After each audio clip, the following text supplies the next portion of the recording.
Welcome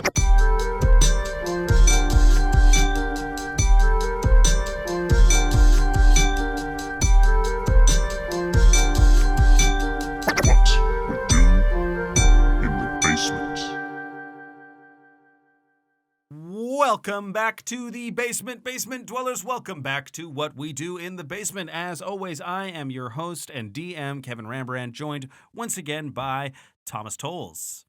Hello, I am coming in from Paris, Texas, that is. Yes, I'm back in the land of the Yankees, having a gay old time in old Paris. And who do you play, Thomas? I play Anus Dweezil, a mama's boy who has ill-fitting clothing. I asked who you play, not about your real life. Sorry. Yeah. I'm here with Jesse Bergen. Hi, I'm Jesse Bergen. I'm recording once again from Winnipeg, France, that is. I play Old McGinty, a pastry chef with a tart of gold. Ooh, very good. I am here with Luke Cessalon. Hi there, folks. My name is Luke, and I'm recording from my home, where I live. I play Frank the Bloodpath Abomination, and Frank has been being inspired by McGinty's cooking habits. Maybe Frank's going to open up his own bakery shop one day. God damn it. This is going to be the whole new podcast now. Okay, hold on. And I'm here, as always, with Natasha Durant. Riel Nilo, who suddenly has a feeling that somebody's watching me. Ooh, nice. Are you going to do different songs every time, Tash? That is my plan. That's going to be my shtick. Hey, I like it. Thank you. All right. Well, I guess. I mean, not everybody can travel like Thomas can. So. Yeah, not everybody flies across the world. Yeah, look, I just feel like we have to live our lives now. What are we waiting for? Paris, Texas is the place to be. All right, folks. Well, I guess we can get things kicked right off with a little bit of a recap. So, last session, our adventurous group returned a sacred locket to the bandits' leader, Alador Castros. He and his bandits had just received word the revolutionary icon that they followed was Lorenzo Pyre, and that he was alive and well and was planning to return, despite being captured by the Tall Guard earlier that week. You all partied the night away, and some of you awoke with a hangover, which is now gone, I might add. You ate some frittatas made by Old McGinty and headed over to the old factory shopping district. After visiting a leather worker named Leather Daddies, a Fletcher named Beau Mamas, a blacksmith named the Metal Boy, you finally visited the general store. Sorry, Kevin, you did forget one thing about the Metal Boy that I think is important for the recap. Yeah. The defining feature, you might say. I have yet to edit this other episode, and I think I'm going to edit out the part where I say the Metal Boy has a large cock. Well, then it's even more important that we say it now. That's the best part of that episode. Like, why are we even doing this if you're going to just cut that out? And you finally went to the general store, which was named the General Woman. You spoke with Turdon, a young man who runs the shop with his uncle, and Frank had saved him during the chaos that took place at the bell tower. Frank stayed outside despite this fact and was busy accosting a spice merchant who was out doing some negotiating. Frank was negotiating with the spice merchant. He wasn't there to sell anything. It was a hard negotiation. I'll give you that. Frank took a hostage and was like, "Look, man, I don't know what I'm gonna do." But Turdon gave the crew a bag of holding and some extra clothes in case Anus proved to be incontinent, some extra supplies, and finally some uncommon clothes so that old McGinty could apologize to Harriet for being out all night. I think it's important just to bring up the fact that the spice merchant seems to be a part of like some sort of secret ancient monk order, right? Devoted to the secrets of spice. That's right. So that's going to come into play. There were some secrets about the spice merchant. He went back to the Temple of Time after. Yeah, pretty good. Very good. Pretty good. The crew then headed back to McGinty's patisserie, the Saucy Tart, and received a lucky coin from another person that they had saved. Rael unsuccessfully tried to steal the coin, But eventually, McGinty ended up presenting Harriet with a gift, which turned out to be a general's hat. And after some commotion, Harriet was attacked by a choker and the imp who had gotten away from a previous altercation. After saving Harriet, the group handedly dispatched the foes with their new strength, and after the battle, the choker's body puffed into smoke and Lolth's face appeared with a dark warning for Raelle and her friends. Alador suddenly arrived, out of breath, and told you to come with him quickly as he needed your help. You picked up the imp's body, ran through the streets back to the hideout, and Alador had told you almost all of his bandits had ran off after seeing what had happened. He motioned for you to go inside, and as you entered, you gazed upon a terrifying sight. 2 bandits had been brutally dismembered, and Sputton was sitting in a chair in the center of the room, flayed. Everybody's head had been shaven clean, and there was a note in blood on the back of the door, reading, "I may give many names, but none of them are mine. I've many memories, and yet I have no mind." As you surveyed the scene, you discovered some wet dirt in the area, and then you were attacked by the reanimated corpse of the ogre Capo, who had defeated a noose in the fighting pit the previous night. The ogre quickly incapacitated Alador, but you worked together to take it down before discovering another message written in blood, which reads, "I am the place where people lie, a place where people come to cry, a place where people come to weep, a place where people come to sleep." And that is where we are now. Most of you have been here for a little while in Willowhelm, specifically Old McGinty and Frank. So you would have some history of the area of the town a little bit, and I'll feed you sort of facts if you need them as you go. But I think you guys should be trying to figure out where exactly these people have come from that did this. I don't know. After the altercation that we just had, and we saw Lolth's face, Raelle can't help but think that this is somehow linked, seeing as we just saw these people alive, then we saw Lolth, and then we came back, and now they're all dead. So Raelle's freaking out a little bit and is trying to think up of a way to discreetly send word to Pilo and Gani to make sure that they're still alive. Okay, sure thing, sure. So Raelle's kind of maybe off to the side a little bit, trying to scribble some kind of note. Wonderful. And paying attention as much as she can, but also freaking out inside. I think a noose is sort of looking up at the sky and questioning how Mother could allow something so horrible to happen. Mother, why? Why have you beset me with these trials? Why force upon me these visions of bloodshed and torture? Frank is scribbling a whole bunch of locations down on a piece of parchment. Folks, I think I got a clue for this riddle here. Now, one part of the riddle is talking about a place where people go to cry. Now, I cry in lots of places, so if we can cross-reference all these places I normally cry, one of them is bound to be the place for this riddle. The list is so long. Way to narrow it down. It just says here, road on your list. It just says the road. Well, road's kind of an all-encompassing answer. You see, it spans for miles. It could really be anywhere. The toilet, Frank?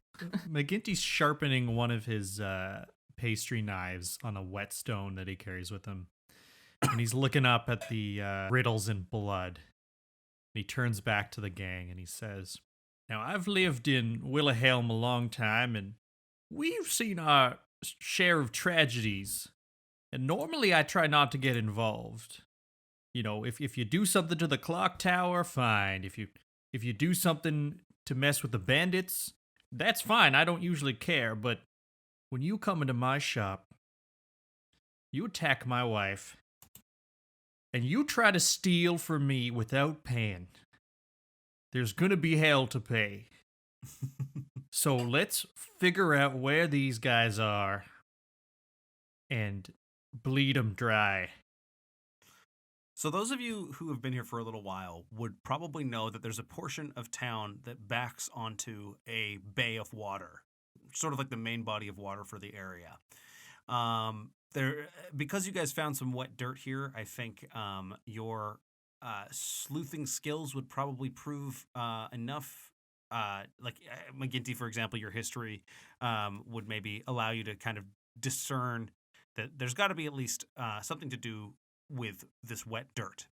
So the main buildings that kind of back from the town onto the water are a library, a religious building that you would know as the Church of Raspian, and the town graveyard. You hear a shuffling of crates, and Alador kind of arises from a pile of rubble and like dusts himself off and looks at you guys and says, "I see you handled that well. I am sorry I could not be of further assistance." And he sort of like looks very shaken, looks around at the scene more, sees all this like, grotesque, horrific things, and sort of just sits down deep in thought kind of to himself. And Anus is going to do an investigation check to look for if there's any tracks or signs of like movement in a direction in the dirt. Sure. Natural 1. Those are your tracks, Anus. You walked all over the crime scene. Yeah. As you're looking, you are messing it up and making it harder for everyone else to figure out where things are. Oh my goodness, these shoes are exactly the same size as mine. Well, I think, judging by all this mud, someone tracked in from a place with water. And I know a graveyard is a place where people go to cry, as well as sleep, i.e. be dead. So I'd reckon the second riddle probably pertains to the graveyard. I expect the first riddle pertains to the library, as it's a place that gives many names, but does not have one of its own. Now, before we proceed, I want to suggest that we do not follow McGinty's idea of further torment and violence. I've recently taken an oath which means that I believe everyone should get a fair chance to redeem themselves. Now, it seems that the people who did this might be bad. However, I think it's worth talking to them sensibly and seeing if we can't bring them over to our side. As you say that, like, Sputton's head rolls off. Nah, fuck that. We're gonna slit those fuckers' throats. Yeah, you come at my wife, you come at my shop, you're going in the ground, son. Aren't we then repeating the cycle of violence and only worsening the problem? No. This is tit for tat. They deserved it. They started this This is shit. different. Okay. We're going to kill them so bad they won't be able to retaliate. It's going to end the cycle of violence because we will kill them all. You seem to have the morality of children in some ways, but who am I to argue? You just hold that bag, Anus. Alador sort of like perks up when you guys are mentioning sort of where you think things are coming from, and he says, "I can arrange for a carriage to be brought to take you wherever you need to go. I don't think I can bring myself to help you along with this particular part of the journey." Alador, are you crying?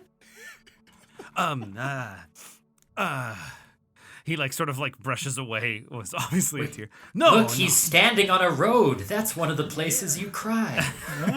It's all coming together. There is just a lot of dust in the air right now, and it got in my eye. It is nothing. I will send the carriage here, and they will take you wherever you need. And he sort of leaves. Alador, before you leave, yes. could you... Sorry. Sorry to inconvenience you. He was just about to fully start crying again. Yes. Hold it in for just 2 more seconds. Rael passes the note for Pilo and Goni and mentions to Alador, please discreetly make sure that this letter finds these 2 halfling children. But I cannot emphasize the word discreet enough. Make sure that no one sees you deliver this letter, please. Of course. And then, if they're okay, please send word to me somehow. Figure it out. I don't care how, just make sure it happens. Or I'll come and make sure that you don't breathe another breath.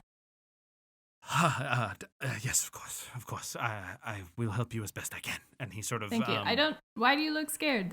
And where I'm from, that is a well wish. I don't... He bursts out into tears and runs away. Do you guys remember back when we first met Alador and he had like 40 knives at our throats and he was tough and stuff? He's changed a lot. See, and that just goes to prove my point that your first impressions of people, no matter how many heads they've chopped off, is often not correct. Are you gonna put that Now, imp I down think- now, or? I think I want to nurse it back to health. No. I think Anus is gonna sidle up to Frank, who hasn't expressed any intentions of being brutally violent yet, and be like, perhaps you'd be interested in splitting off from the group and investigating the library with me. Ah, a fellow book nerd, huh? Yes, I've read several tomes in my time. Well, good, because I was hoping to catch a lead on this this rice tattoo I saw earlier. I think it's gonna go to something big. God damn it. McGinty takes Rael aside. I don't know about these two guys. Why don't we split off? We'll go to the library. And they can take the graveyard. So just to give you guys a sense of the geography of the town, the library and the graveyard and the Church of Raspian are all like fairly close to each other. You're definitely going to take the same carriage to get to all of them. Like they're definitely a stone's throw away from each other.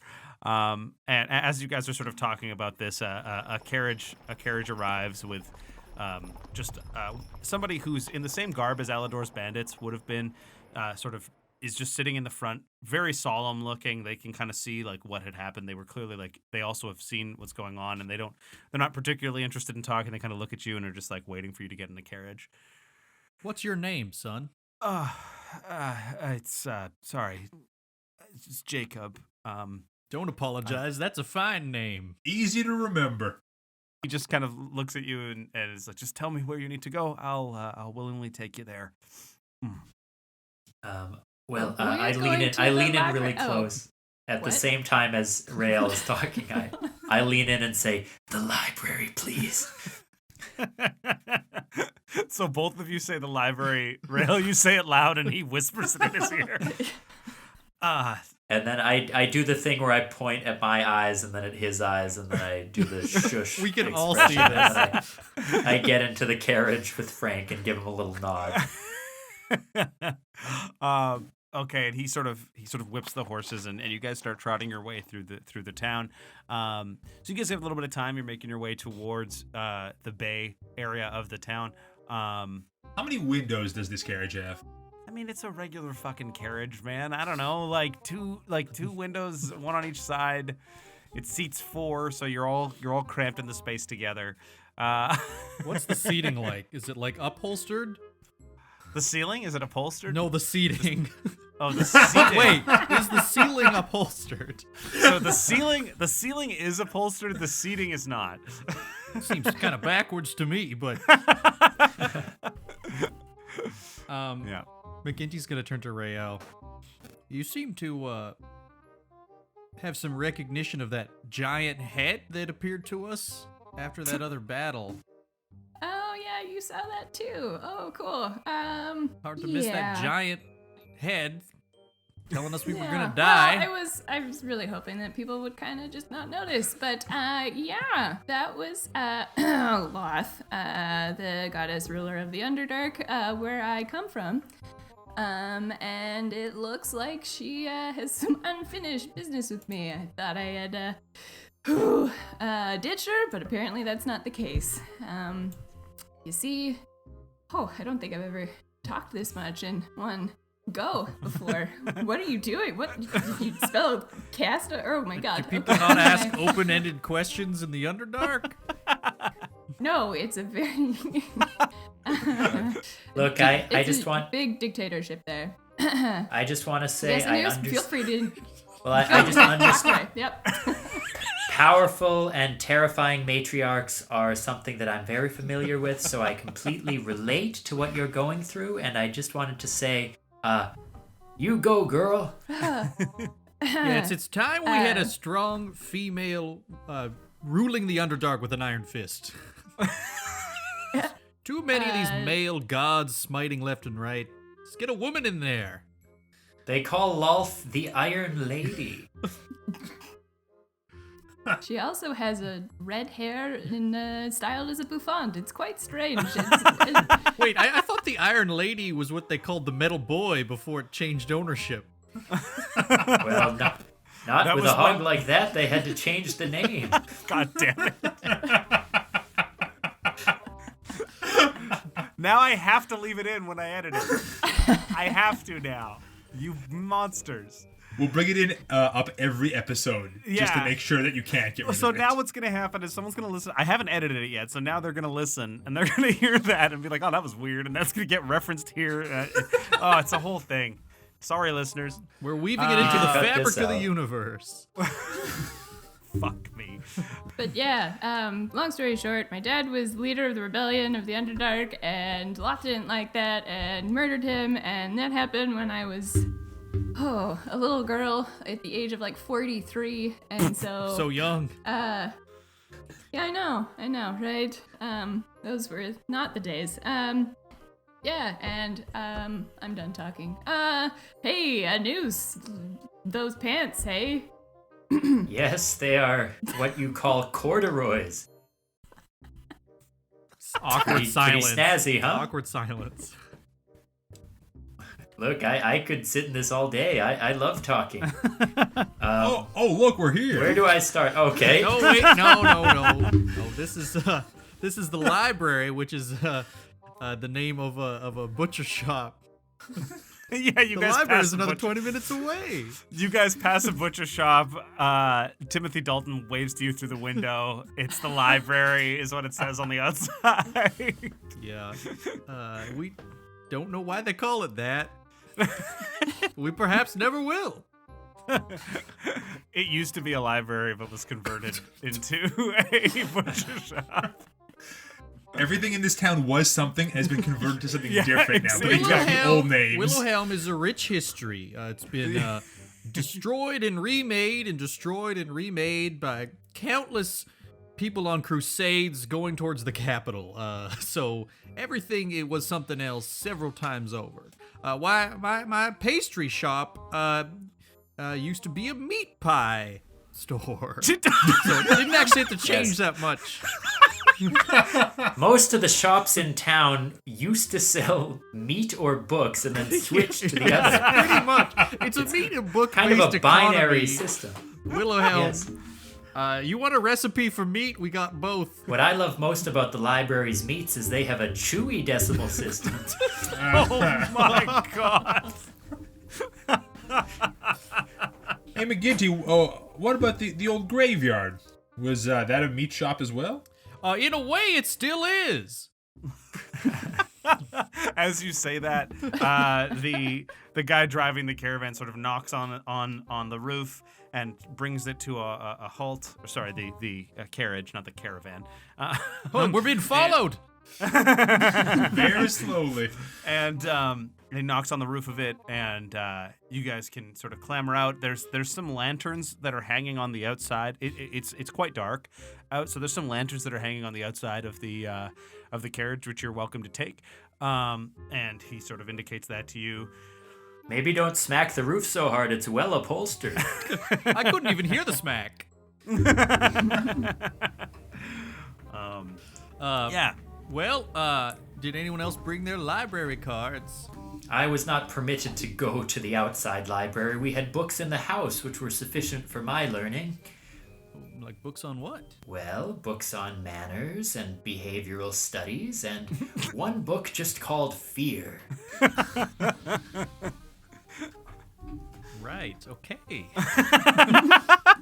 Frank's gonna turn to, it was Jacob, right? Yes. Jacob, and kind of going for a handshake. It's gonna be one of those like grandparent handshakes where he's gonna slip him something. Oh, sure. You did this before. Yeah. Okay. Yeah. And it's gonna be, he's gonna toss a few bay leaves in his hand. Bay leaves? Like the spice? Bay leaves. Like the herb? Yes, of Okay. course. What else would it be, Kevin? Okay. Yeah, Kevin. Well, there used to be the old bay leaf store which sold potions. So he takes your handshake, and he's like, "Oh, I think you forgot. There's some dirt or something on your hand." No. For your troubles. Thanks a lot, kiddo. This is a This is some leaves that you've given me. Don't use it all in one recipe. Okay, and he sort of like whips the horses, and they start moving away. I grab a lantern frantically as they start to go off. Oh my god, no! We take all the lanterns and the carriage crashes into a building. Yeah, later It on. throws In the off the darkness, balance and it Jacob- just flips, does a 180 on its own. Explodes like an unique action shot. movie. A single wheel rolls by us. Yeah, so you look out and you can hear the water sort of moving gently in the nearby distance. You see sort of towards you, dead ahead. There's a graveyard. It's quite a bit larger than you would maybe think. There's a sign that says "Dead Ahead." No, not quite. Not quite. There's like a rusty gate on the outside of it, and there's only like one kind of main structure in the graveyard. It's a large mausoleum in the center, and then over to the left-hand side, you see what you would know to be the library, sort of a decently sized wooden building, some lights burning inside, and on the other side, to your right, you would see what you know to be the Church of Raspian. It's across sort of a small path. It's an old, mostly stone structure, a tall building, dusty windows at the top. There's and on the front of the building in the center, there's a large silver circle with a triangle in it, with the lines of the triangle sort of pinched inward. Does it look like the coin I have? It does, yes. What's the name of the library? It doesn't have a name. It's just known as the town library. The old butcher shop. Yeah, it's the old butcher shop. It's called Miller's Meat. Yeah, I was gonna say it's called Clancy's Fine Meats. I love it. Everything is leather bound in there.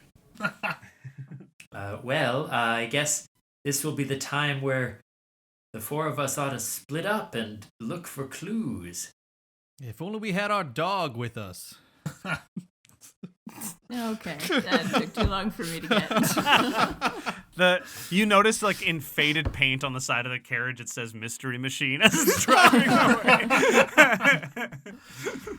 I don't know what the hell that used to be.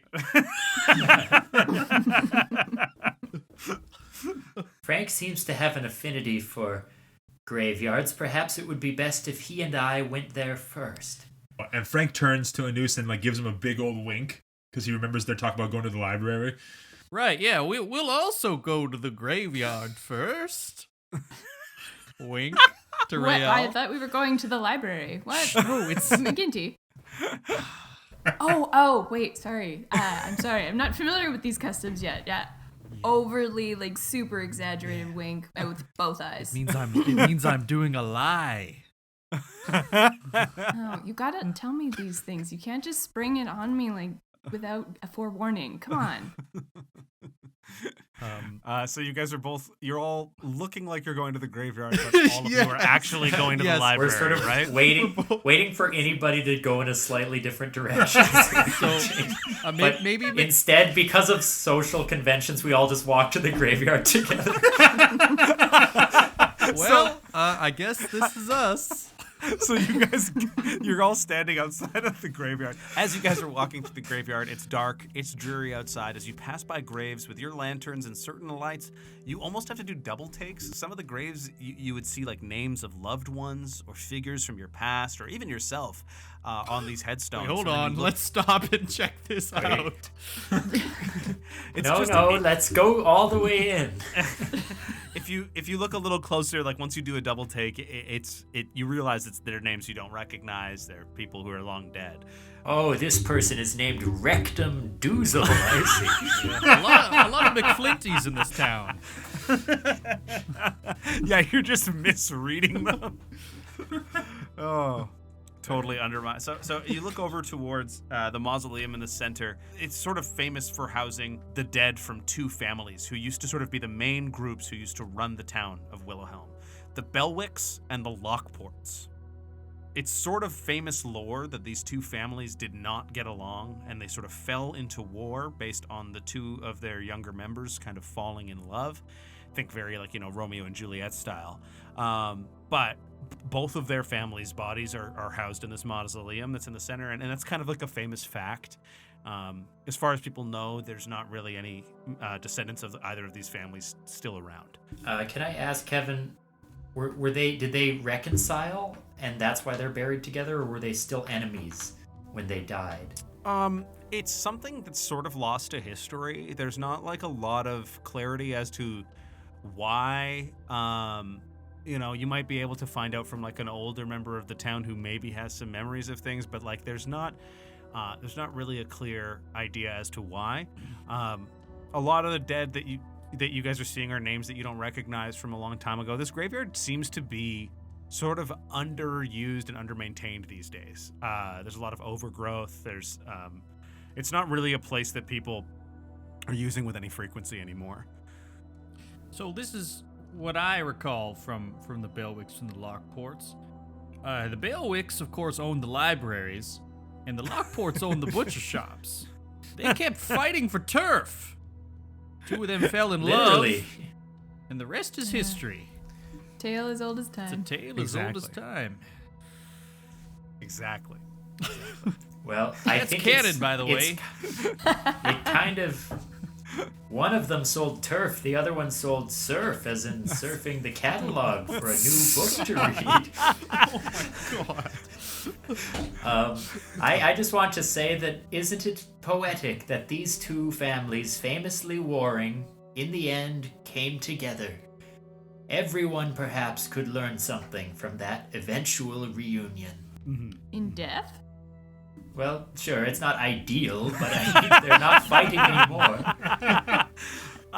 So you guys are like fairly close to the mausoleum at this point. Are you guys going into the mausoleum? Are you going to go to the library? Are you going to go to like what are you? I'd like to go into the mausoleum, I think. Frank is going to inspect the ground that they're on. Wonderful. Throw me an investigation check. Investigation it is with a natural 1. It's upholstered. Hey guys, I see the exact same footprints here in the mud that Anus found back at the camp. He's walking right behind Anus.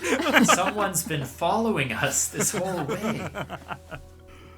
Oh, so we've had 2 rolls, and they've both been natural 1 so far. Should be great. Should be great so far. Rail kind of sides up to Beginty, and while Anus and Frank are distracted looking at Anus. Distracted? We are focused, and we are. They're walking in a circle. Frank's like pouring a mold into one of the footprints. I whispered to McGinty, it's like, hey, should we make a break for the library or butcher shop or whatever it is? Yeah, let's head to the library now. Although this mausoleum, there's something about it that, while we're here, why don't we just peek our heads in? Okay, fair. 1 peek and then we'll go. Just 1 peek, and we'll go. 1 peek and we'll go. 1 peek and we'll go. Okay, so are you guys just gonna? They're also now walking in a circle, saying that over and over. God damn it! Well, Anus did not get a bad investigation just now, so I think he's going to realize what's happening and lead Frank over to the mausoleum, which he wants to take a closer inspection of. Sure. You gonna roll me an investigation check? 21. 21, wonderful. You wouldn't have necessarily noticed this before because of how dark it is, but there is some like dirt, wet footprints around the area. So it seems like somebody has been here somewhat recently. The door is creaked open a little bit, and there's sort of dots of blood kind of around too that you can kind of tell, like sort of with the footprints and things like that. They're not really in any consistent pattern though. It's not, you can't really get a sense of anyone like walking straight forward from one place to another. And it does it look like someone's been searching it, like trying to find something? It looks like there's been, like, you can just see footprints around, but sometimes they just kind of stop for no reason. And so it's kind of unclear, but people have been throughout the mausoleum, throughout the graveyard surrounding area, at least you can tell that much. And something just isn't right. Frank, in my experience, mausoleums are not usually busy centers for activity. But this one seems to be quite the social hub. Look. Well, if we're being fair here, back in my school, caveman days, the mausoleums were exactly where we would hang out. They were the water cooler of the school, really. That is probably true for a necromancy school. I will say this though, Anus, you notice that like the footprints themselves that you're seeing are sort of there's not like a lot of different kinds. You're noticing that there's like maybe a few individuals at best, sort of different kinds of footprints that you're seeing. Just want to quickly litigate this point. So during school, in class, you would hang out at the mausoleum studying how to work with the dead, and then on your break, you would also go to the mausoleum to hang out and kill time. It sounds like you were a bigger nerd than you let on. Well, I don't want to brag, but I did get straight A's in my bone theory class. Wow. I think we should investigate this slightly ajar door with the blood on it. People don't just leave blood around, not in this economy. Okay. You guys open the door? Just a quick peek and we'll go. Just a quick peek. All right? Just a quick peek. Then we'll go. Quick peek. You guys enter the mausoleum. As you enter it, again, something isn't right about this place. I would normally think that perhaps this would be somewhere that Frank would go, or because it's a graveyard and things like that. But because of its sort of like out of use nature, it's sort of been lost to people's attention. No one really cares that much about it. It's fairly unremarkable to most people. So when you guys open the door, you don't really know exactly what to expect. But when you open it, to the left, you see sort of a little stone seating area. And there's these two stone platforms that are covered in wilted flowers that have been long dead. To the right, you see two stone pillars with a bunch of names all over them. You've got your Bellwicks and your Lockports listed on either stone. And then in the center of the room is sort of like a larger open section, and there's a small glass case in the middle with some kindling and some coal at the bottom. Does it look like it's been recently used? Well, you can roll me an investigation check. Yeah, I want to see if the kindling's been burned. Or the coal's glowing. Woof. 5. A 5? Well, I'll say this. With a 5, there's some... So, like, you walk up to the glass case, you're going to see, no matter what, that, like, yes, the embers have been used recently. At least somewhat more recently than maybe everything else in the room would indicate. So, there's that. Can everybody roll me a perception check, please? 21. 15. 17. 21 as well. Dang, look at you perceptive folks. Wasted all those rolls right here for that. Since you're all looking at, especially Frank and Anu, since you're both so busy looking at the ground and Anu's footprints, you do notice sort of like a section of blood and wet dirt, like where like a footprint would be, just sort of seems to be cut off in a very unnatural fashion on the floor, sort of like a seam, like where like a tile would maybe end. It just stops. So yeah. All right, just one peek at the trapdoor, then we'll go. Right, one peek. And the floor is all like stone marble, by the way. I think I will start to put my fingernails, which are unusually long, in the different crevices and try to see if there's a catch or something I can find. Sure. I guess roll me like a sleight of hand check. I got 15. Okay, great. So with a 15, you can feel that like there is definitely like a more unusual separation to a panel of the floor in the center of the room, sort of just in front of the glass case that's supposed to be holding like embers and things like that. You can feel that like there's something different about that section. It doesn't seem to have much give to it though. Frank's gonna go to the bookshelf and just pull the book that's hooked up to the lever and flip it There's no around. bookshelf. It's not a library. No, Frank, this is the shop. graveyard. The library was the other one. Is there a shelf of hanging meat carcasses anywhere? There's a shelf of hanging books on hooks. It's like the scene from Freddy Got Fingered with sausages on strings. Yeah, exactly.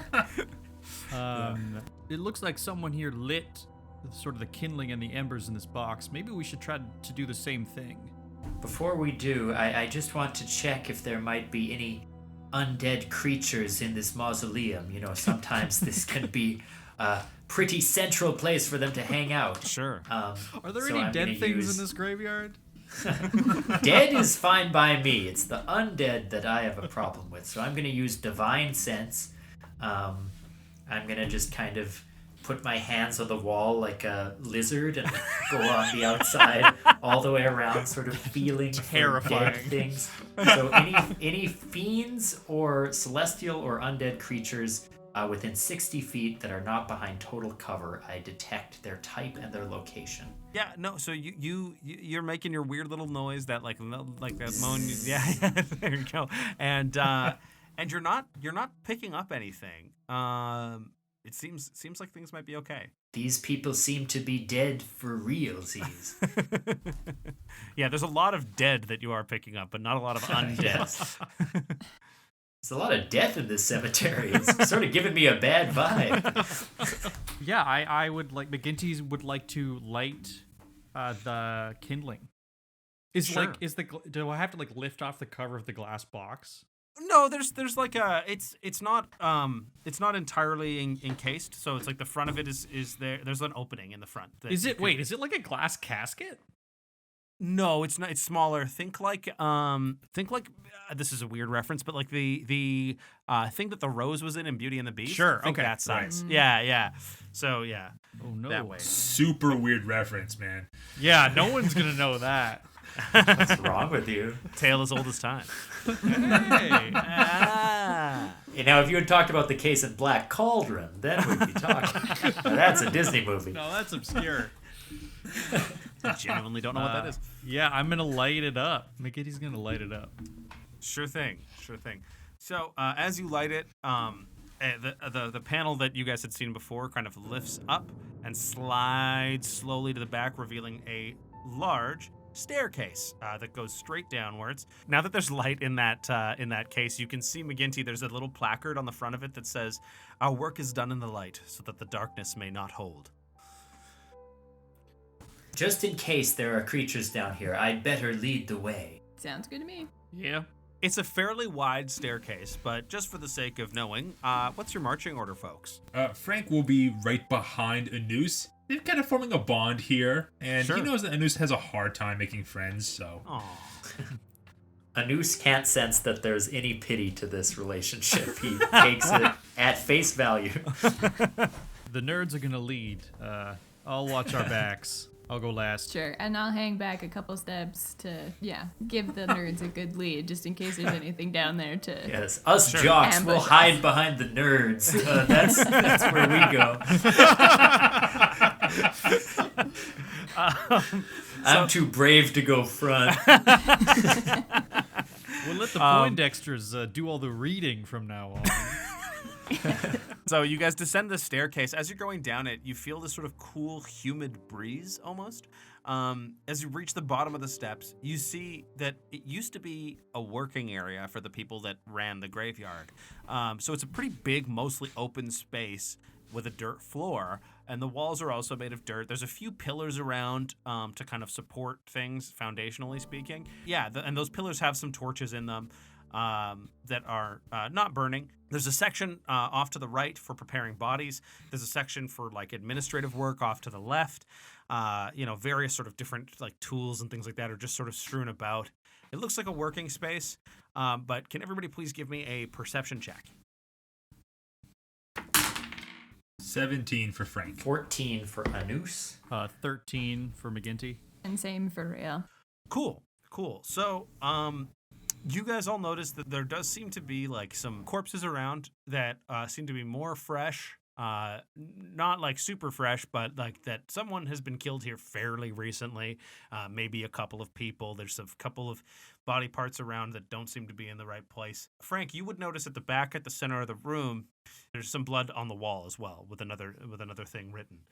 Frank's gonna be kind of start moseying on over. Go, hold on, fellas. There's something different about this wall. Sure. So as you go to it, there's some writing on the wall. Do any of you speak Sylvan? I do, yes. Anus nice. does. Okay. I don't know. So, there's something written in Sylvan on the wall. So Frank, you're looking at the wall. You don't understand what it says. Forget it. It's unreadable. We should move on. Thought you were a nerd. I'm a specialized kind of nerd. There is a symbol at the bottom that you would recognize. None of you know what it means, but it's almost like a question mark symbol. It's written in blood still like the rest of the writing, but it's this question mark symbol. But then beside it, sort of at the top right, are two sort of horizontal lines. So it looks like it's almost making like an F of sorts. I was worried about this. Looks like we're dealing with some sort of a riddler. Wait, fellows, the other nerd has an idea of what might be written here. You see, I am a half-elf, and some of us happen to speak Sylvan. That's what this looks like. Sure. So, Anus, you look at it, and you can read it, and it says this. Restore order to find what you seek. Reveal just one or face defeat. With Belwick's blonde and Lockport's knot, our presence here may be unlocked. A final fact to aid your way. Each name is wrong, and now we play. Reading that, and as Anus imparts that to you guys, you would notice just underneath that that writing on the wall, in the center on the floor, there's these 3 very rusty vases. Also, is Sylvan anonymous, or synonymous, I should say, with just Elvish language? No, it's fey creatures speak it that inhabit the plains. McGinty's gonna just use his lantern and light all the torches. You light all the torches, you see that there's these 3 rusty vases sitting underneath the writing in the center of the room at the back. Each of the vases seems to bear sort of a nameplate on the front that you can see is removable. And from left to right, it says Belwick, Lockport, and then Belwick-Lockport. So, yeah. McGinty's gonna reach his hand into the first one. Sure thing. It feels like witch's hair. But these eyeballs are grapes. McGinty, as you put your hand in, you do feel some hair in there. Oh God! Oh God! You're doing the one on the far left. There's said some right? sort of spaghetti First in one? here. Did you say the first one? The one on the left, yes. Yeah.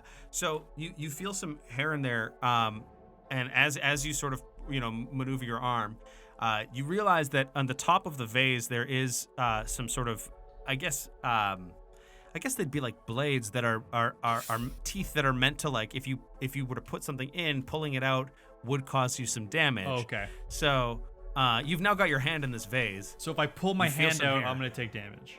Yes. Well, we've got ourselves a bit of a Mr. Bean situation here. McGinty, I thought it was just a peek, and then we'll go. This is my life now. I'm now Vaz hand. What? Okay. Can you give us me the names of the vases again in order? Sure. In order, it says Belwick, then it says Lockport, and then the third one says Belwick-Lockport. McGinty, what's in there? Get your hand out of there. Well, I'd love to, but it appears that I neglected to check for a trap, and my hand is touching some sort of hair, but there's blades.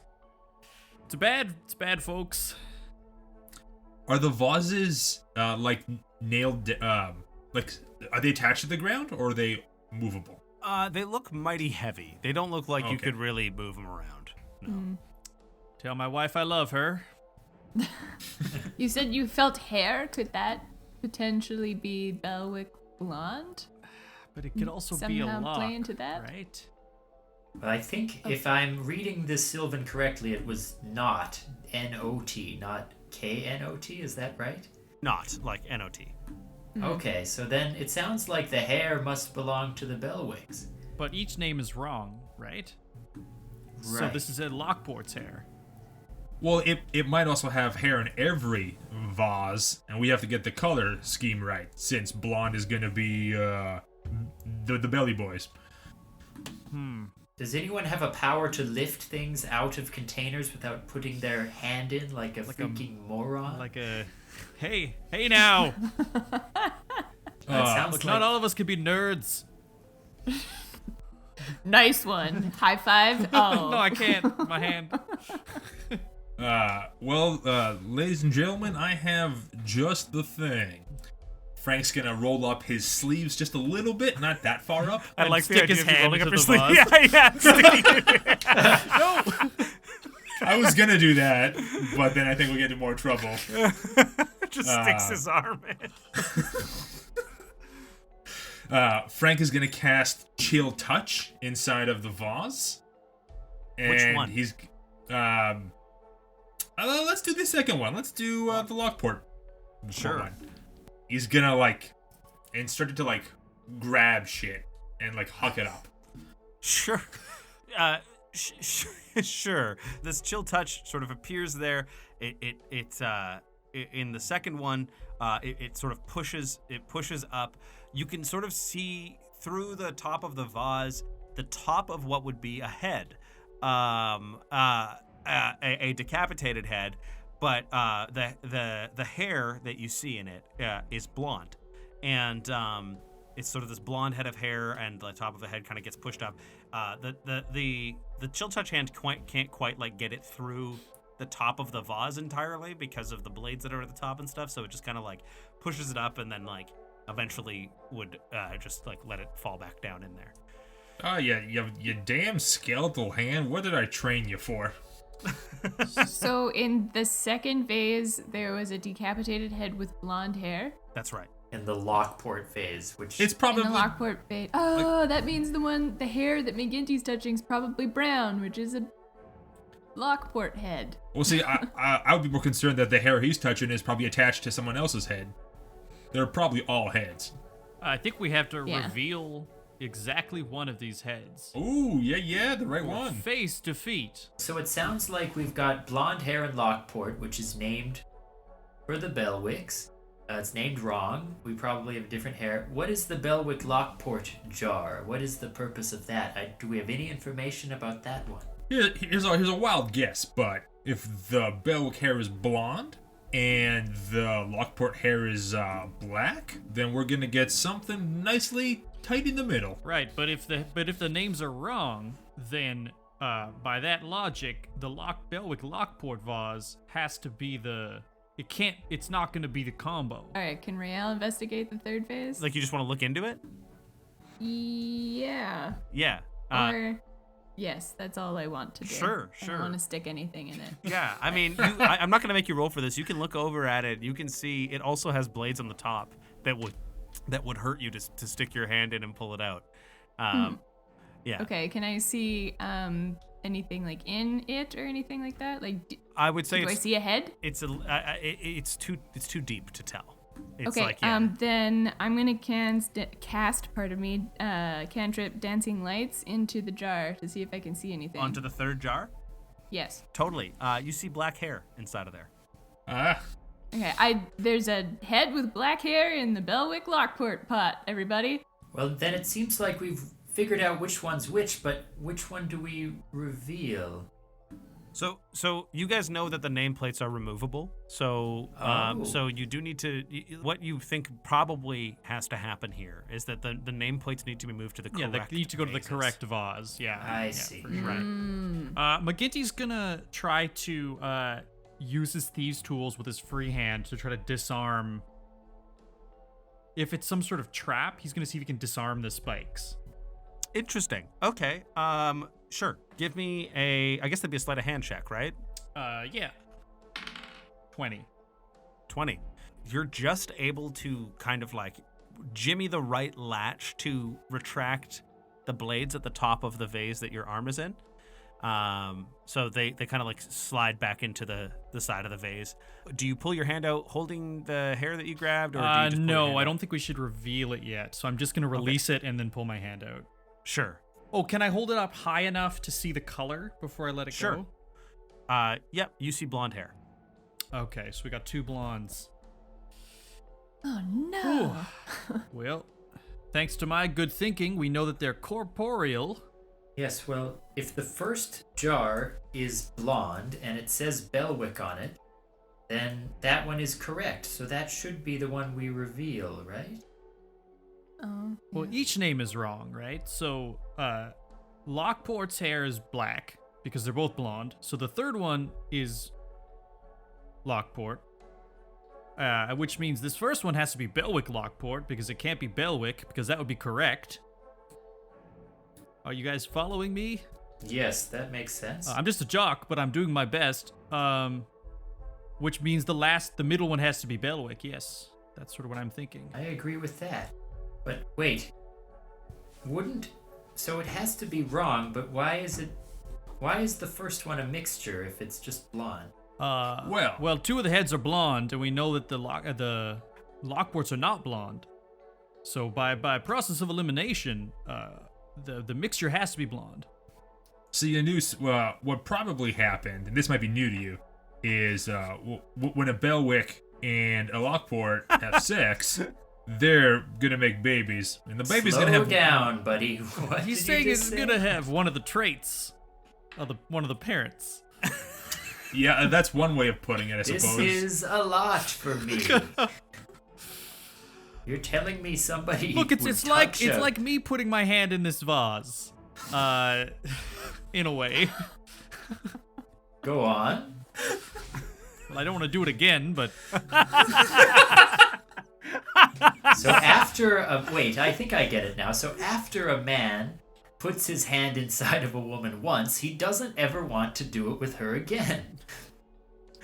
Is that what you're telling me? okay. Who wants to switch the names on these vases? Riel will switch the names. So take the Lockport off the second one and put it onto the third vase. And then she has the Belwick Lockport Goes on the first one. goes onto the first vase. And then the Belwick one doesn't need to be moved. No, the Belwick Right. one moves from the first one to the second one. Okay, and then the Belwick one moves to the second vase then. As you do that, Rael, all of your lamps, your torches on the wall, they all flicker out for a moment. And then a wind whips through the room. Suddenly the lights are back on, or the flames are anyway, and in front of you stands a small being. It's about 4 feet tall. It's got this humanoid body covered in pale gray skin, but its head is slightly almost too large, and it's got this like really ugly looking sharp smile peeled back across the majority of the bottom half of its face. Tiny beady eyes peer out at you. 2 very pointed ears poke out from a large mess of black purple hair atop its head. It wears this long black leather apron with 2 large leather gloves that extend up to its biceps. This is what's known as a vile barber. It twirls a long, dirty-looking razor blade in one hand and sneers at you and says, "You're not the one we seek, but you'll do." Everybody roll initiative. Would you say, Kevin, that he looks like a Funko Pop? Dimensions-wise, a little. He's kind of cute, but I don't want to spend money on him. I feel like Anus would be very into Funko Pops. Anus got a 7. 20. 8. Natural 1 plus 3 is a 4. Holy cannoli. How's everyone doing for health? Did you get hurt last fight? I don't think so. I'm pretty I sure thought you we guys... might- I We do told not him. have full health unless we rested. I have. No, yeah, nobody got hit almost at all Except, last episode, except for a Noose, noose, I apparently. think. Yeah, Yes. yeah, And I plan to be hit some more. yeah. Non-violence is Also, the way. are you guys still carrying the imp that you had? Yes, I still have the imp. Is it just like over your shoulder? You've No, tied it it's in around my- your waist like a hoodie. No, it's like, yeah. the You could head put it in the bag is- of holding if you want. No, I think No, it's no, like on your belt. Yeah, it's on my belt. So Yeah. dead imp is hanging from your belt. It's like our mascot. Someone's dragging on your imp. Okay. I have plans for it, but we've been busy. I know a great recipe for imp biscuits.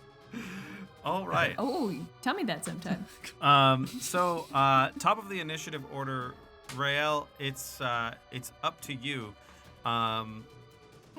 This thing is like sort of cackling at you and laughing at you, and you can see this is like a being of pure sinister evil. All right. What happened to all your blood rage you had like a little while ago? Well, she seems pure to evil, like this this is- guy.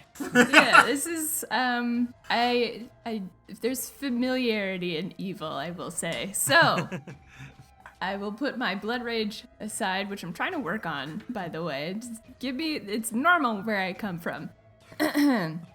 I look at this cackling little weirdo. I don't say that, I keep that to myself. I ask them what their name is and what they're doing here. We have no names. We simply are here to seek out an individual. But you're not that person. We'll do just fine with you, though. Is that person me, maybe? No, you're not. None of you are the person we are seeking. Is it me? Okay, quick question though. Did we solve it? Solve the problem? Like, did we do it right? You want to review our work for us? That'd be great. Just another Okay, pair of who's eyes the on nerd it. here and who's the jock? We want feedback. Come on, let's. So being of pure evil here. You're all here, and none of you seem to be too hurt, so I suppose you did it properly. Okay, well that's all I needed to know. So then, Rael attacks. You caught it off guard now. 15. A 15 does hit. Okay, so not that bad. 6. Sure, 6 damage. All right, perfect. And I will roll to see if I hit again. Ooh, that is a 6. A 6 does not hit. Okay. And then my third time is the charm. 19. A 19 does hit. D6. A D8. 1 second. 10 damage in total. Sure thing. You slash this guy up, and he like takes the brunt of it. The second attack that you tried to make, just like sort of he glances and kind of dodges out of the way of it really quickly. But that's the third attack does hit him, and he sort of like skitters back for a second and is like, Okay, pretty good. and then he. It's not reassuring. This guy is clearly the Riddler, slashes- right? Yeah, this is the Riddler. He slashes at you, Rael, with the razor blade that he's got in his hand. Anus will use his shield to protect her. So Okay, it's a disadvantage on attack rolls. Okay, so he'll just roll it straight then, because he rolls with advantage on any creature in the same space. So does a 12 hit? No, so Rael does backwards handstand to avoid the slash. Sure thing. He's gonna go ahead All and of use. her gold falls out of her pocket. The imp is the only thing left. No, oh no! He's gonna go ahead and use his second attack here. Let's see how much slashing damage he does. That's 6 slashing damage. Ow, And not nice. he's going to use a bonus action to disengage from you. Okay. And he's going to use a second bonus action to shadow step, and so he just disappears in the darkness. You can't see him anymore now. And next in the initiative order, you guys see stepping out from behind one of the pillars a cloaked figure who steps out with these sort of white burning eyes, also quite short, only about 4.5 feet tall. And it's got this hollow expression on its face. It holds a blade that burns white, and it opens its mouth in a war cry. But you only hear this like weird whoosh of wind that comes out of it. It's like it's very strange, and very unsettling. And it's going to make its attack at Rael as well. Does a 23 hit you? Yeah. That is going to be 7 piercing damage. You just got stabbed by this darkling elder. It just like stabs you with its short sword of white, like sort of light. And next up is Frank. Mr. White Eyes is close by, like within. I like heard that to the sound of the killers. Yeah. Cause I'm Mr. White Eyes. Yeah. Nobody knows what White it's like. eyes cry every night for you. What did you ask me, Frank? I was busy riffing. Behind white eyes. It was worth it, trust me. He was close enough to hit Rael, so he's like, guys right there? Yes. Sweet. Frank's gonna turn to Noose. I got a plan. Anus does the finger thing again, pointing. Yeah. And then also does the little like finger shush, not to tell anyone. You guys Frank's gonna- have the ability to speak psychically, and you choose to like say things like "I've got a plan" to each other. It's going to throw them off kilter because now they're going to be like, oh no, they have a plan. I assume, at least. This is what an happens. intimidation roll. Frank's going to pull out his chain sickle, start swinging it around, and he's going to try to entangle Mr. White Eyes. Sure. Ooh, 22. That hits. All right, so dude's all wrapped up in my chain, and now that I have this telepathically to, I guess, a noose or whoever the hell is listening. Okay, so what I think you should do is, now that he's tangled, is you pick him up and toss him head first into one of those vases.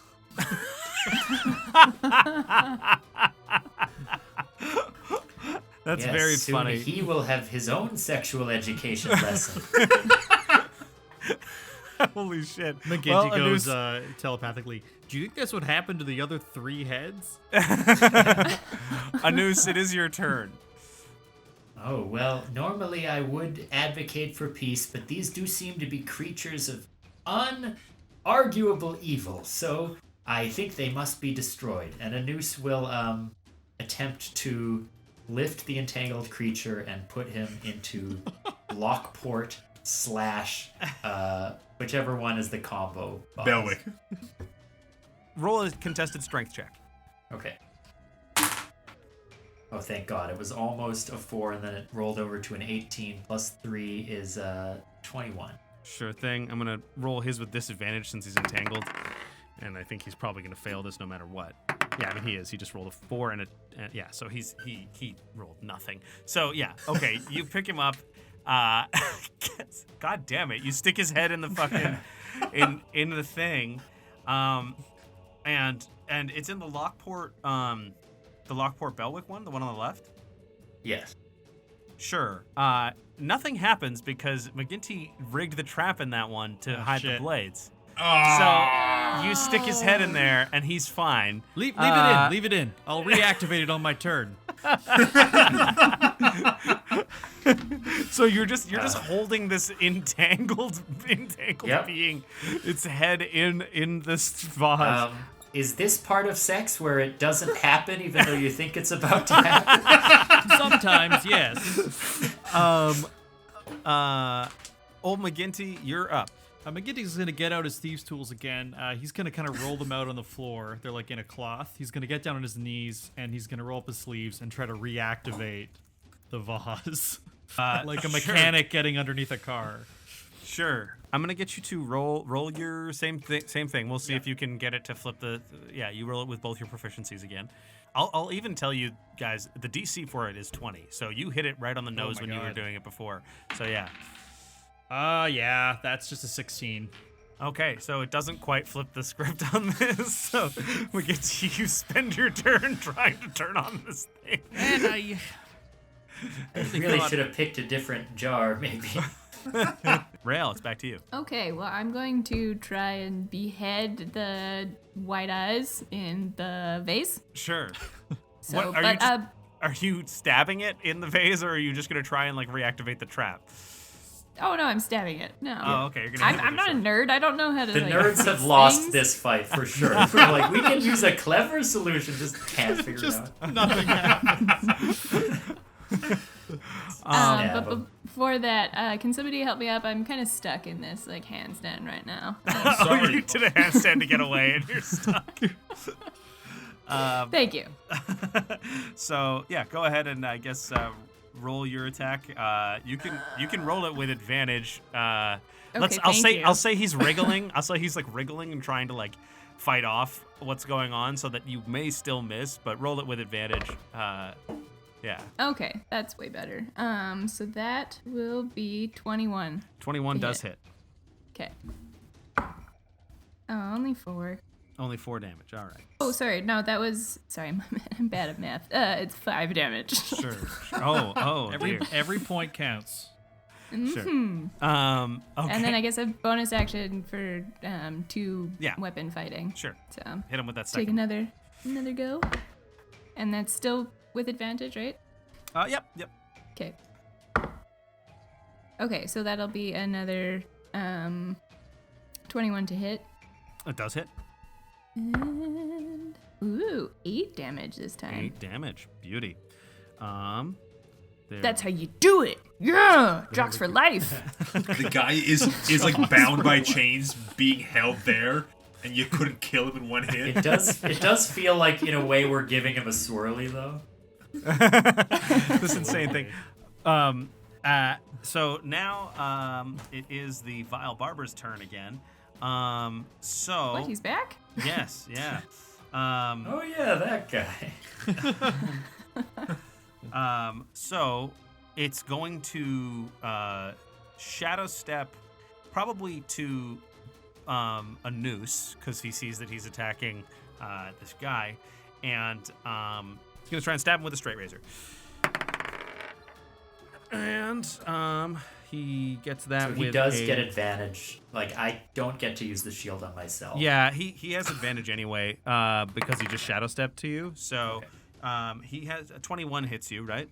Yes. 21 hits you, so he's gonna roll. That is an 8 damage. Okay. Not He's gonna great. slash you with that. And then he's gonna make his second attack. That is going to be only a 14. Does a 14 hit you? No. Okay, so he stabs you once, gets right underneath the armor in the right way, and then the second time he tries to and he kind of misses. He's going to use a hide action. He's... What a little bitch. Yes. But Yeah. does Noose get an attack of opportunity? Well, Noose is busy holding the guy over the vase, so you can either choose to attack him with an opportunity attack if you want, but you're going to have to drop the guy and let him down, or you can... Yeah, you can I'll continue drop holding. the guy. He's already grappled by Frank. Sure. Okay, so then you roll your opportunity attack. Okay. I got a 19. 19, that hits. Roll your damage. Great. 6. 6. Beauty. Slashing. Sure thing.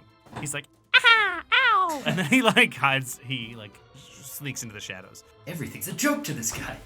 He's some sort of Riddler. Noose, roll me a perception check. 13.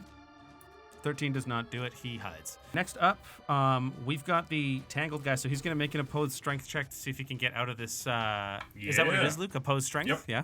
Okay, so he's going to see if he can get out of this, what do you call your scythe again? Or your Scarlet. your chain thing? Yeah, your It's a chain sickle named Scarlet. It goes way back. chain sickle named Scarlet. He rolled a 16.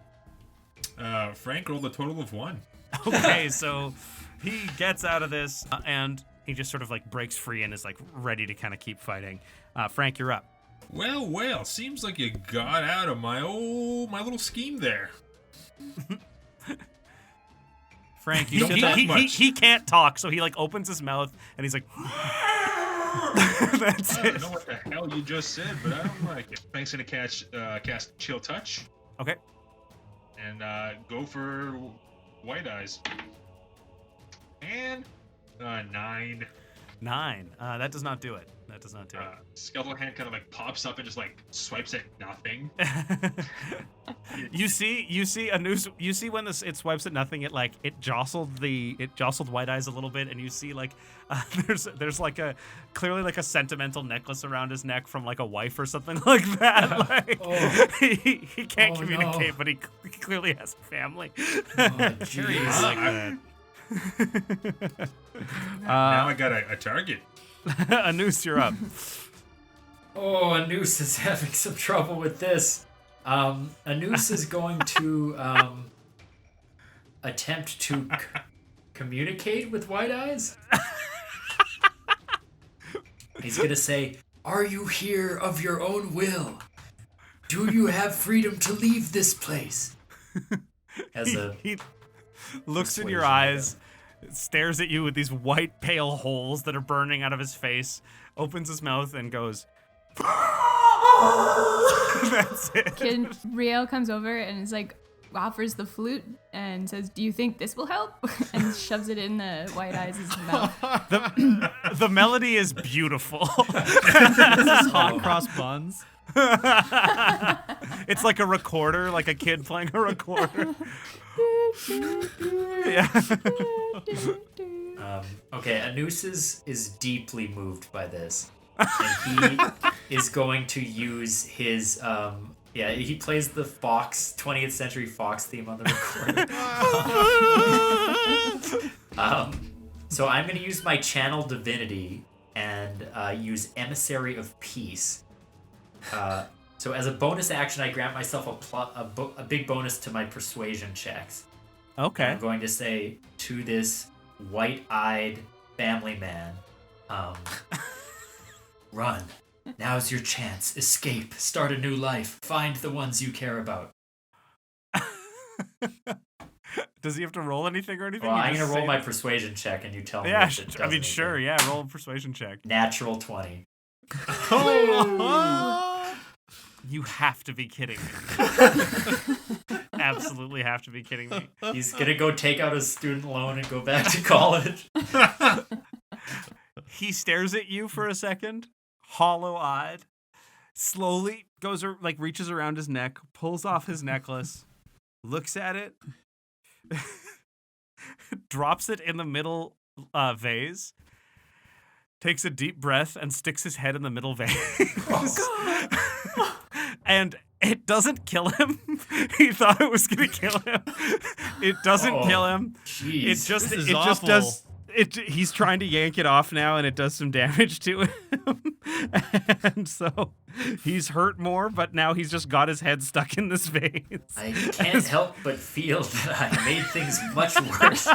No, Noose, that was the plan the entire time. Sort of like hollow echo screams kind of things coming from inside the vase. It's like this really disturbing noise. It's like just shrieking as he's like trying to rip his head out of the vase, and it's causing him immense pain.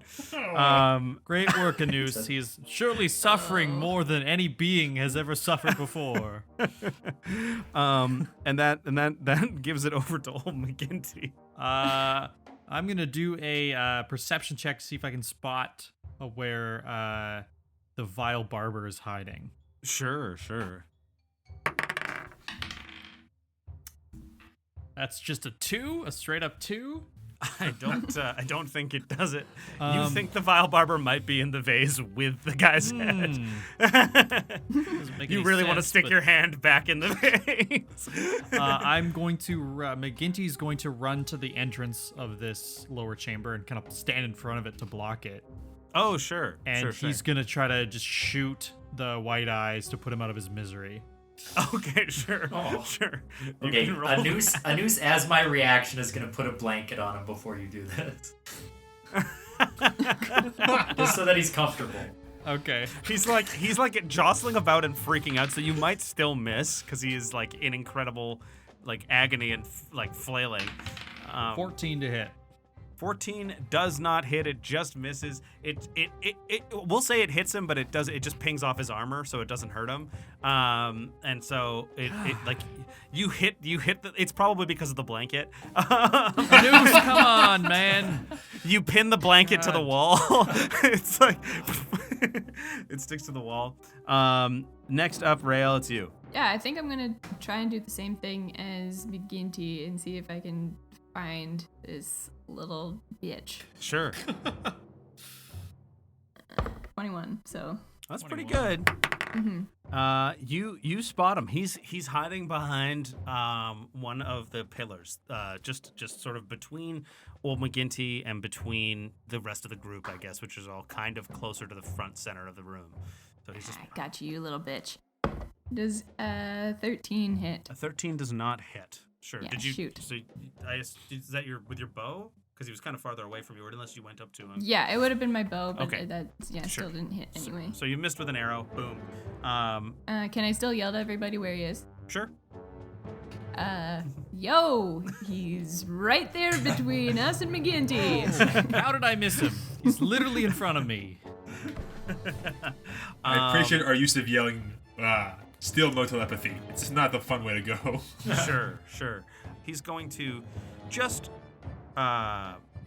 run right at Rael, and because she called him out, and attack her with his straight razor. Here goes nothing. That's an 18. 18 hit you? Yes. 18 hits. He's going to roll. That is going to be 6 slashing damage. And then he's going to... Not looking so great. He's going to make his second attack. Oh, no. That is a... Does a 23 hit? Yes. And that is going to be another 6 slashing damage. Oh, dear God. Okay, So- I'm real hurt. Rael He, always goes unconscious in our battles. Oh. He cuts her up, and then he's going to shadow step and disappear. He's gone. I guess it's the Darkling guy's turn, whose head is stuck in this vase. I don't think he can really do anything. I think he's going to take more damage trying to get his head out. And he's looking really bad now, trying to yank his head through this thing. And it's like peeling some of the skin off around his neck. Because it's like, they're like barbs facing inwards, right? So he's like, it's really a gross scene. Like, there's, like, it's getting bad. But, like, he's trying to kill himself? Like, Well, he's that was doing this on the purpose? initial intention. Yeah, but it's like if you kill yourself with a dull knife, it's like, this is much worse than I thought. It wasn't a fatal blow. Like those vases just deal damage. They don't kill you. So he's like, it's not like it cuts off a limb. It's like it just scrapes it really bad. So he's like ripping the skin off of his face right now as he's trying to pull his head out. And Truly screaming. Yeah. I mean, you did this, you guys. He didn't and do so that's himself. No, Claire and Noose did this. I'm pretty sure that most of you agreed that this was a good plan. I don't know what you said to him, Manus, but it must have been really fucked up. And Frank, it's your turn. Frank's gonna look around, and visibly he can't spot our barber friend. No, he can't. And Frank is going to ready in action. He's going to prepare his chill touch on the next time Mr. Barber gets revealed trying to attack someone. Very smart. Oh, okay, you're prepping your chill touch to sort of attack him. I see what you're trying to do. Yeah, you're trying to like prep for it. I think what I'll probably do is I'll let you, when he does appear, I'll let you roll with advantage to try and hit him. Sure. Sounds good. If you're gonna do it that way. Frank's gonna turn to his group and say, "I got a plan." Right. Of course. That you're up, Anus. So Anus is going to pull out his book of holy teachings and attempt to read the last rites to this guy. But as he's reading from the book, he slips on the jar and accidentally does an unarmed attack, pushing him deeper inside if it can. Do you have to roll for that? Yes.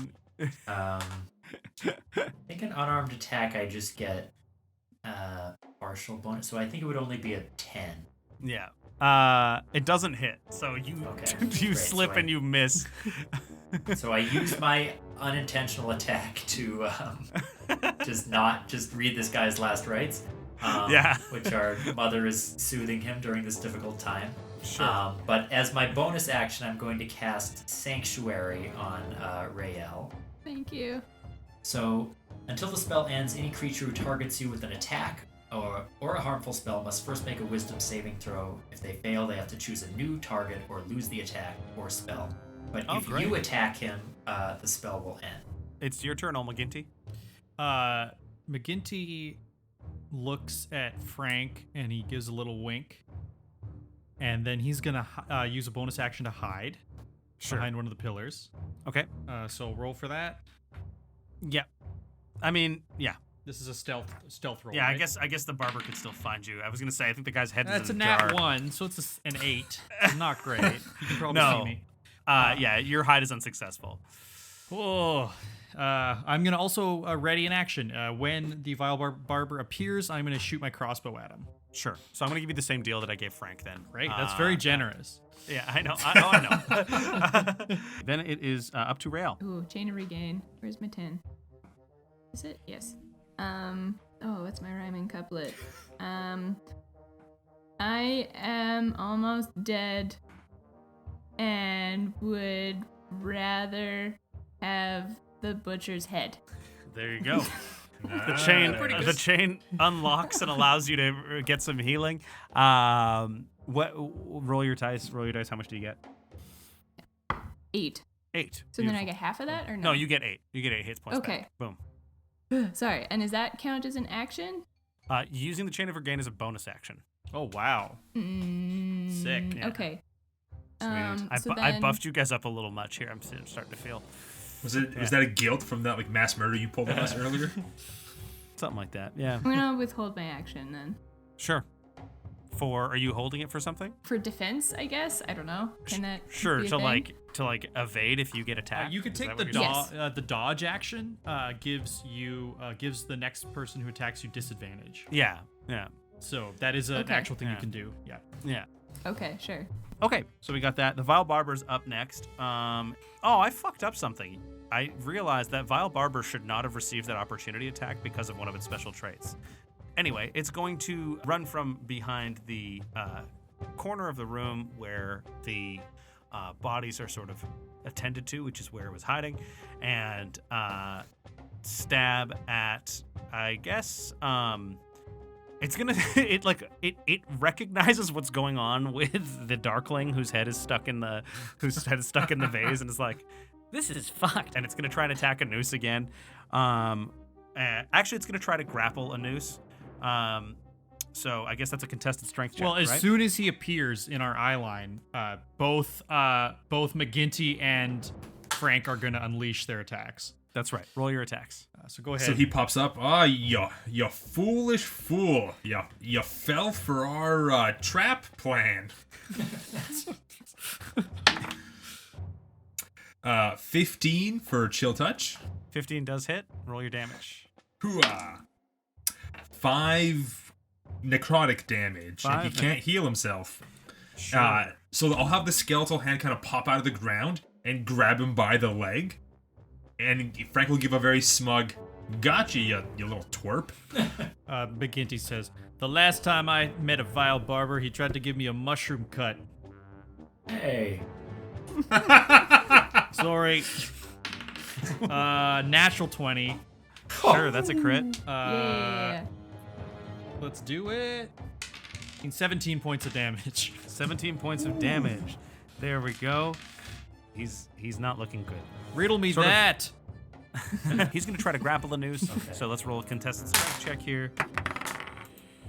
I got That a 10. is- And he got a 14, so he does successfully grapple you. And he is now going to try and make his unclean cut to you. So he's going to see if he can hit you with this here. That is going to be a 21, so that hits, right? Yep. 5 slashing damage plus 4 necrotic damage. Okay. Jeez. So all of the allies who saw this happen, which I believe is all of you, need to make a wisdom saving throw, please. I do not have good wisdom. It's a DC 15. Frank gets a 3, so he fails at wisdom, which is probably why he's convinced that this 4-foot creature can grapple this giant man. McGinty got an 8. Yeah, Rayo got a 13. Oh. Oh, shit. Wait, I have proficiency, but still it's only a 10. Sure. You're all frightened of this creature now. Which is, let's just say, the ghastly experience of watching this bleeding out man ripping his face off through the thing, plus this like insidious looking Vile Barber stabbing at your friend is a very frightening thing to see. And so you guys can't willingly move closer to the source of its fear, which would be the creature, the Vile Barber. And you all have disadvantage on ability checks and attack rolls while in its line of sight, or while you can see it. So he, I guess, is just gonna keep a hold of a noose actually, and just keep him grappled in his arms, and just kind of keep him held there, slowly trying to like cut away at the skin near his mushroom cut. That is the Darkling's turn. It's gonna make one last yank to get its head out of the vase. You see, it successfully pulls its head out of the vase, but has removed most of the skin from its face. It like lets out its first real scream of agony that you can hear in real like normal sort of common. It's like, Actually, Before he screams, Riel runs up to him and puts the recorder in his mouth. And the most beautiful melody you've ever heard comes out. It's the Ocarina of Time. And he collapses onto the ground. He collapses onto the ground and then like disappears in sort of this like blue haze. His corpse is gone. Whoa. Is the necklace still there though? I mean, it was in the. I guess it's in the He dropped jar. it into the jar. Yeah, it might still be there. You don't know. Focus, Yeah. McGinty, not now. You guys love necklaces. I just think Harriet would like it. With a picture of someone else's family in it. Frank, you're up. Yeah, Frank is scared of our barber friend, right? You are, yes. You're all frightened. A noose. How much damage do you think you could handle? At the moment, very little. Because I could hit this guy, guarantee. But you're gonna also take a little bit of acid burns. Well, What do you think, huh? How you feeling right now? I'm feeling incredibly weak. But if it's a really small amount, like just 1 or 2, then maybe that would be okay. You know what? Just knock me out. What do I have to lose? Take the shot, Frank. Which one do I acid ball? Frank's gonna get his hands together, start generating another acid splash baseball. Of course. Like, all right, strike time. And he hucks his acid ball, which, as Frank has learned more recently, is an auto hit because it's just acid that splashes. Yeah, it's a DC 13. Luke the player knew that all along, but Frank did not. Frank's Right. a dumb. Yeah. So he has to make a DC 13. It's within, like, it's gonna hit a noose as well. So they both roll for DC 13 for Dex. Oh, I see. Well, he got a raw 13 plus his dex is a plus 4, so that's a 17. So he takes half damage? Yeah, which is 2. 2. Well, Luke, that would have been good. Frank. So Anus, what happened to you? Did you take damage? I did take full damage. You take 4 damage. So yeah, Anus What is happened down. So this acid ball hits Anus, wipes him out, and Frank, finish this vile barber. Oh, he's dead? You've knocked out both the vile barber and Oh, Anus. man. Frank is like charging up his acid baseball, and he looks Anu square in the eye, and just the tear goes down his face because he knows. Yeah, mark it off Sorry, on the bud. crying list.